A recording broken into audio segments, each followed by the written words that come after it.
उत्तर प्रदेश में कांवड़ यात्रा रूट की दुकानों पर दुकानदारों के नाम का आदेश। ऐसा आदेश उज्जैन नगर निगम 1 साल पहले ही दे चुका, लेकिन अमल नहीं हुआ। महाकाल मंदिर के पुजारी महेश गुरु ने भी इस मामले में पत्र लिखकर कार्रवाई की मांग की थी। उन्होंने मीडिया से चर्चा में कहा है कि या तो मुस्लिम लोग अब हिंदू धर्म के प्रति जागरूक हो रहे हैं, वो प्रत्यक्ष अप्रत्यक्ष रूप से हिंदू धर्म को अपनाने लगे हैं, इसीलिए वे अपने प्रतिष्ठानों के नाम भी हिंदू देवी देवताओं के नाम पर रखते हैं और महाकाल की तस्वीर भी लगाते हैं। इधर नगर निगम के पार्षद और MIC सदस्य ने भी पत्र लिखकर मामले की जल्द कार्रवाई को लेकर बात कही है। जो जिस मकान का, जिस होटल का मालिक है, उस पे उसका नाम लिखता है तो उसमें आपत्ति क्या? और नाम लिखने से अपनी आइडेंटिटी छिपाने से क्या मतलब है? आइडेंटिटी ओपन करो ना। मकान बनाते हैं तो हम अपने हिंदू होता तो हिंदू देवी देवता का मकान पे नाम लिखता है, मुस्लिम होते हैं तो वो मुसलमान देवता को नाम लिखते हैं, तो इसमें आपत्ति नहीं होना चाहिए किसी को भी। और धर्म स्थलों पे ऐसी आपत्ति होना ही नहीं चाहिए, बिल्कुल क्लियर होना चाहिए, जिससे धर्म स्थल पे आने वाले लोग अपनी शुद्धता, अपनी पवित्रता, अपना संकल्प निभा सके और उसका पालन हो सके। एक और बात है, अभी कुछ ये बात भी सामने आ रही है कि मुस्लिम होटलों के अंदर भगवान के फ़ोटो और हिंदू समाज के नाम से होटलों के नाम। तो मेरी दृष्टि से तो ऐसा लगता है कि जो हिंदू भाइयों ने हिंदू नाम रखे हैं, भगवान महाकाल के अन्य देवता के फ़ोटो लगे हैं, तो अप्रत्यक्ष रूप से वो स्वयं हिंदू समाज का सनातन धर्मों को मानने लग गए हैं। ये क्लियर हो गया कि वो भी हमारे अवंतिका में हिंदू धर्म को मानते हैं, इसीलिए उनकी होटलों में उन्होंने हिंदू देवी देवता के फ़ोटो और नाम भी उनके हिंदू रखे हैं। तो ये तो उनके, और उससे से उनके परिवार का भरण पोषण हो रहा है।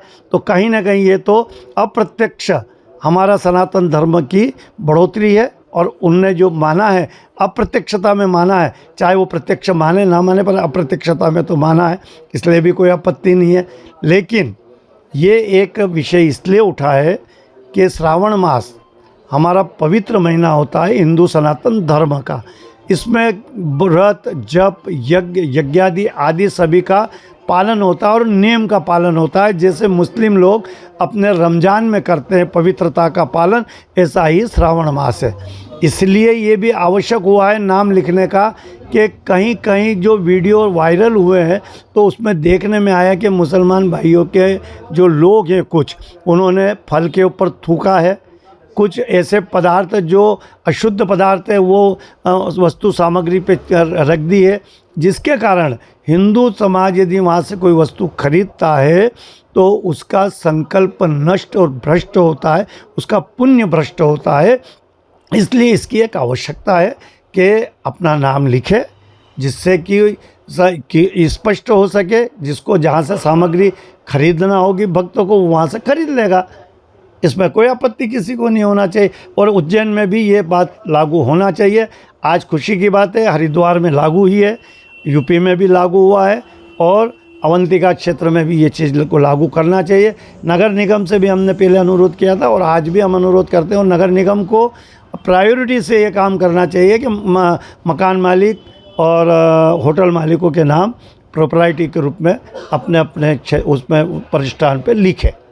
राज शासन में माननीय मुख्यमंत्री जी घोषणा करके गए थे कि एक जैसे बोर्ड हों, हिंदी में लिखे हों।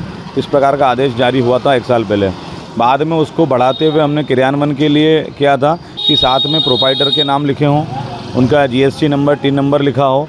इस प्रकार का क्रियान्वयन ताकि सारे बोर्ड एक जैसे लगे, ये हमने प्रयास किया था। लेकिन लगातार चुनाव और आचार संहिताओं के दौर में भोपाल से इसकी स्वीकृति होना थी, तो उस क्रम में हो नहीं पाई थी। पर मैंने परसों ही इसमें एक पत्र लिखा है पूना कमिश्नर को, और पिछली MIC में हमने बात परिपालन के लिए कहा था कि जल्द इसको फॉलो कर दिया जाए, ताकि जो नए रोड बन रहे हैं, चौड़ीकरण जहाँ हो रहा है, वो सुनिश्चित करके एक जैसे बोर्ड बना ले, एक जैसे सफ़ेद बोर्ड हो, गुलाबी बोर्ड हो, और एक जैसी नगरी हमारी उज्जैन शहर सुंदर दिखे। इसका हम प्रयास करेंगे। नहीं, जल्दी कल ही पुनः पत्र इसमें लिखा है, तो जल्द इसमें क्रियान्वयन हम कराएंगे।